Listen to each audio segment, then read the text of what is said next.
Assalamualaikum warahmatullahi wabarakatuh. Selamat pagi semuanya. Apa kabar hari ini? Alhamdulillah, semoga kita dalam keadaan sehat ya. Pada video kali ini, Bu Dewi akan membagikan video pembelajaran tema 2, menyayangi tumbuhan dan hewan. Subtema 1, manfaat tumbuhan bagi kehidupan manusia. Pembelajaran 1.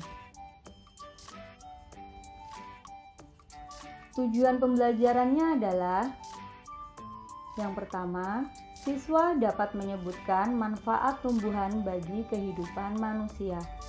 Yang kedua, siswa dapat menyelesaikan soal penjumlahan dan perkalian dengan sifat komutatif. Yang ketiga, siswa dapat menyanyikan lagu Cemara ciptaan A.T. Mahmud. Manusia, hewan, dan juga tumbuhan adalah makhluk ciptaan Tuhan. Manusia adalah makhluk yang paling sempurna di antara ciptaan Tuhan. Tumbuhan dan hewan sering dimanfaatkan manusia untuk memenuhi kebutuhan hidupnya. Berikut adalah manfaat tumbuhan bagi manusia. Yang pertama, sebagai sumber makanan. Yang kedua, sebagai tanaman obat. Yang ketiga, sebagai bahan baku pakaian. Yang keempat, sebagai bahan bangunan. Yang kelima, sebagai perabot rumah tangga.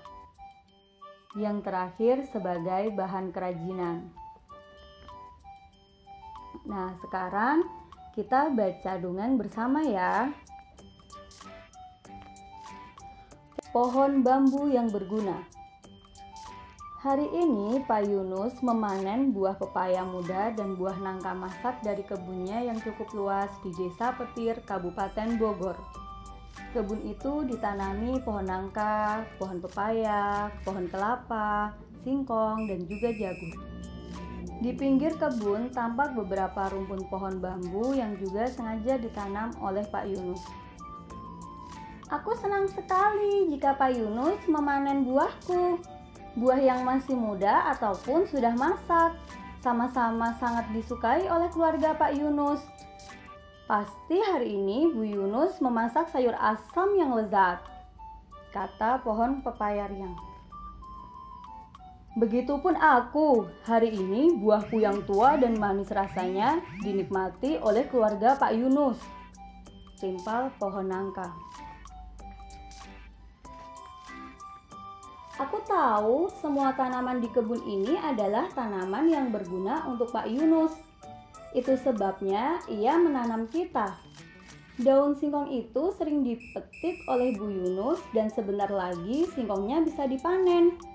Begitu juga jagung yang dipanen lalu dijual Pak Yunus. Wah, senangnya bisa berguna untuk Pak Yunus dan keluarganya ya, kata pohon pepaya.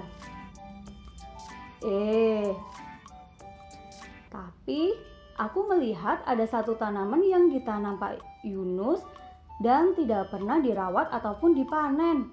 Sampai sekarang aku bahkan tak tahu apa gunanya tanaman itu di kebun ini. Pohon pepaya menunjuk ke arah rerimbunan pohon bambu. Maksudmu bambu itu? Si pohon bambu itu kadang menghalangi kita mendapatkan sinar matahari. Seharusnya Pak Yunus membersihkannya saja dari kebun ini, tanggap pohon nangka. Tentu saja pohon bambu yang mendengar pembicaraan itu menjadi sedih. Ia merasa sejak ditanam sampai tunas-tunasnya besar, Pak Yunus memang tidak pernah menengoknya sekalipun. Pohon bambu merasa dirinya tak berguna. Pada sore hari, ternyata hujan turun dengan sangat derasnya disertai angin kencang menyambar-nyambar. Badai angin yang datang tentu saja membuat para pohon tinggi ketakutan. Mereka bisa saja roboh dalam sekejap diterpa angin. Duh, aku takut badanku tumbang, teriak pohon nangka. Iya, aku juga, badanku kan ringkih, timpal pohon pepaya. Namun demikian, si pohon bambu yang rimbun ternyata berusaha dengan sekuat tenaganya menahan terpaan angin kencang yang datang di kebun. Dengan tubuhnya yang lentur, ia berhasil menyelamatkan pohon-pohon lain di kebun itu. Padahal, banyak pohon besar di dekat kebun Pak Yunus yang tumbang diterpa badai angin. Pohon pepaya dan pohon nangka sangat berterima kasih pada pohon bambu. Mereka meminta maaf karena telah mengejek pohon bambu sebagai tanaman yang tak berguna. Pohon bambu pun merasa senang. Akhirnya ia tahu kalau itu pun bisa bermanfaat seperti pohon-pohon lainnya. Sumber dari www.dongengceriarakyat.com. Nah, ternyata anak-anak, semua tanaman itu bermanfaat ya. Jadi, kita tidak boleh meremehkan tanaman-tanaman yang ada di sekitar kita. Sekarang kita akan belajar sifat operasi hitung bilangan cacah.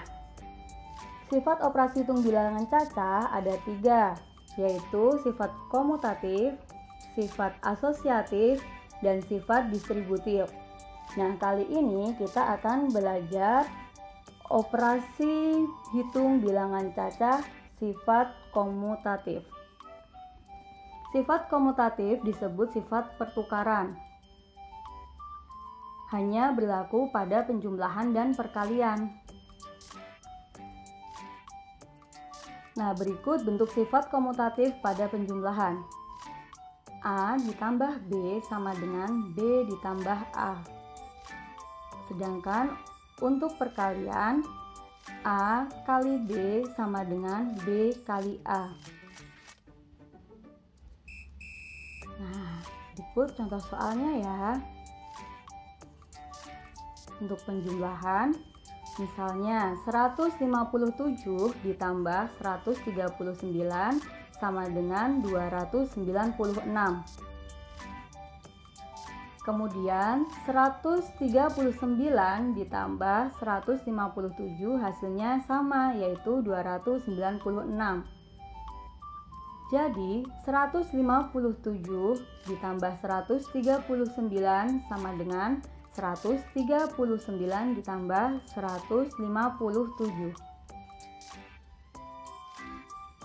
Selanjutnya dalam bentuk perkalian, 9 kali 7 sama dengan 63.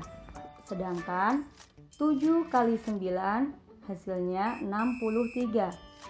Jadi 9 kali 7 sama dengan 7 kali 9. Pernahkah kalian melihat pohon pinus? Pohon pinus sering kita jumpai di daerah yang bersuhu dingin.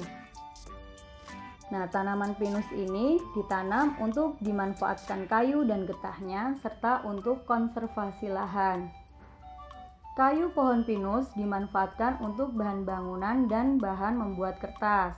Sedangkan getah pinus dapat diolah menjadi bahan pengencer cat. Aroma pinus dapat digunakan untuk terapi.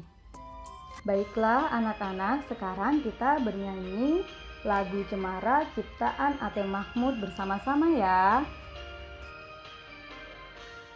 Cemara pohon gambir, daunnya halus langsing, bergerak-gerak kian kemari seperti tangan penari.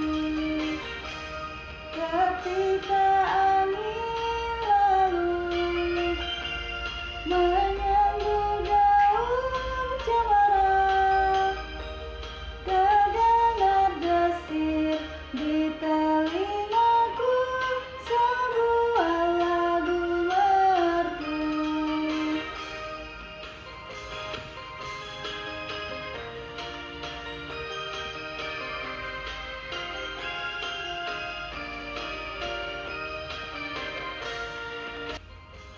Sekian video yang dapat Ibu sajikan untuk kalian. Semoga bermanfaat ya. Wassalamualaikum warahmatullahi wabarakatuh. Terima kasih sudah menyaksikan. Salam sehat dan semangat semuanya. Selamat belajar.